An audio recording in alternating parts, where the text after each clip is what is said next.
La cardiopatía isquémica causada por la arteriosclerosis. Esta enfermedad impide que el corazón reciba la sangre necesaria. Suele ser asintomática y puede prevenirse. Entérate cómo. No olvides suscribirte para que se active tu campanita cuando se suba un video nuevo. ¿Qué es una cardiopatía isquémica? La cardiopatía isquémica es la enfermedad ocasionada por la arteriosclerosis de las arterias coronarias, es decir, las encargadas de proporcionar sangre al músculo cardíaco, miocardio. La arteriosclerosis coronaria es un proceso lento de formación de colágeno y acumulación de lípidos, grasas y células inflamatorias, linfocitos. Estos tres procesos provocan el estrechamiento, estenosis, de las arterias coronarias. Este proceso empieza en las primeras décadas de la vida, pero no presenta síntomas hasta que la estenosis de la arteria coronaria se hace tan grave que causa un desequilibrio entre el aporte de oxígeno al miocardio y sus necesidades. En este caso se produce una isquemia miocárdica, angina de pecho estable o una oclusión súbita por trombosis de la arteria, lo que provoca una falta de oxigenación del miocardio que da lugar al síndrome coronario agudo, angina inestable e infarto agudo de miocardio. Causas. La cardiopatía isquémica es una enfermedad que se puede prevenir de forma significativa si se conocen y controlan sus factores de riesgo cardiovascular. Los principales factores que la producen son edad avanzada. Se da más en los hombres, aunque la frecuencia en las mujeres se iguala a partir de la menopausia. Antecedentes de cardiopatía isquémica prematura en la familia. Aumento de las cifras de colesterol total, sobre todo del LDL, malo. Disminución de los valores de colesterol HDL, bueno. Tabaquismo. Hipertensión arterial. Diabetes mellitus. Obesidad. Sedentarismo. Haber presentado previamente la enfermedad. Los pacientes que ya han presentado angina o infarto tienen más riesgo que los que no los han presentado. Los pacientes con múltiples factores de riesgo tienen mayor probabilidad de padecer enfermedad obstructiva de las arterias coronarias y por tanto más posibilidades de angina o infarto. Además, en el llamado síndrome metabólico, es decir, asociación de obesidad, diabetes, aumento del colesterol e hipertensión, los pacientes presentan más riesgo. La probabilidad de tener una enfermedad cardiovascular, coronaria o de morirse del corazón se puede calcular por distintas puntuaciones, SCORE, Framingham, etc. Tipos de cardiopatía isquémica. Infarto agudo de miocardio. Angina de pecho estable. Angina de pecho inestable. Infarto agudo de miocardio. Es una enfermedad grave que ocurre como consecuencia de la obstrucción de una arteria coronaria por un trombo. La consecuencia final es la muerte, necrosis del territorio, que irriga la arteria obstruida. Por tanto, la gravedad del infarto de miocardio dependerá de la cantidad de músculo cardíaco que se pierda. El infarto suele ser un evento inesperado que se puede presentar en personas sanas, aunque generalmente es más frecuente en quienes tienen factores de riesgo y en enfermos que ya han padecido otra manifestación de cardiopatía isquémica. El infarto se manifiesta por un dolor en el pecho de similares características a la angina, pero mantenido durante más de 20 minutos. Puede ir acompañado de fatiga, sudor frío, mareo o angustia. Va asociado con frecuencia a una sensación de gravedad, tanto por la percepción del propio enfermo, como por las respuestas urgentes que habitualmente provoca en el entorno sanitario que lo atiende. Pero la ausencia de esta sensación no excluye su presencia. Puede ocurrir en reposo y no remite espontáneamente. La necrosis del territorio que se queda sin riego sanguíneo es progresiva.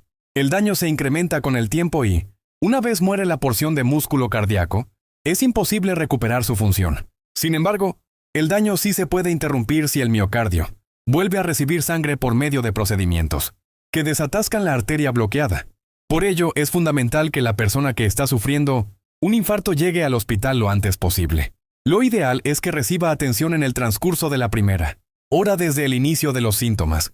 Si esto no es posible, durante las horas siguientes al infarto, deberán aplicarle tratamientos como trombolisis, fármacos administrados por vía intravenosa que disuelven el trombo, o angioplastia, recanalización mecánica con catéteres de la arteria obstruida. En ocasiones incluso puede precisar cirugía cardíaca urgente. Cuanto antes sea atendido el paciente, mayores serán las posibilidades de evitar daños definitivos. Angina de pecho estable. Síntomas. La angina de pecho estable se manifiesta por dolor recurrente en el tórax, debido a isquemia miocárdica. Quienes la han sufrido la definen con términos como opresión, tirantez, quemazón o hinchazón. Se localiza en la zona del esternón, aunque puede irradiarse a la mandíbula, la garganta, el hombro la espalda y el brazo o la muñeca izquierda. El dolor de la angina se desencadena tras el ejercicio físico o las emociones y se alivia en pocos minutos con reposo o nitroglicerina. Sublingual. Suele empeorar en circunstancias como anemia, hipertensión no controlada y fiebre. Además, el tiempo frío, el tabaquismo, la humedad o una comida copiosa pueden incrementar la intensidad y la frecuencia de los episodios anginosos. Diagnóstico. Se realiza fundamentalmente por la sospecha clínica de dolor torácico, aunque no se descartan pruebas complementarias. Si se presentan otros síntomas atípicos, a los pacientes con sospecha de angina de pecho estable, además se les suele hacer un electrocardiograma. La prueba de esfuerzo o ergometría es el examen más utilizado cuando hay dudas en el diagnóstico de isquemia miocárdica y también sirve para obtener información pronóstica de los pacientes con angina. El paciente realiza ejercicio continuo en cinta rodante o bicicleta ergométrica para valorar su respuesta clínica si hay dolor durante el ejercicio y su respuesta eléctrica si existen cambios en el electrocardiograma durante el esfuerzo que sugieran isquemia miocárdica. Esta prueba no es valorable si hay alteraciones basales del electrocardiograma o si el paciente está tomando determinados fármacos, por ejemplo, digoxina. Evidentemente, tampoco se puede realizar una ergometría si el paciente presenta algún problema locomotor que le impida caminar correctamente. En estos casos, se hacen pruebas de estrés con fármacos, dobutamina o de radioisótopos. La arteriografía coronaria, coronariografía o cateterismo es el método de referencia para el diagnóstico de las estrecheces coronarias y además es útil en el caso de que sea necesario para el tratamiento de las mismas, dilatación e implantación de stent. Dado que se trata de una prueba invasiva y moderadamente costosa, queda reservada a si los resultados de las anteriores pruebas son concluyentes de enfermedad coronaria importante y con datos de mal pronóstico. También se utiliza en pacientes con síntomas atípicos cuando las pruebas no invasivas no resultan concluyentes. Pronóstico. El pronóstico es muy variable, ya que depende de la extensión de la enfermedad y de lo dañado que esté el músculo cardíaco. Hay enfermos que están controlados y que apenas presentan síntomas mientras otros tienen una esperanza de vida corta.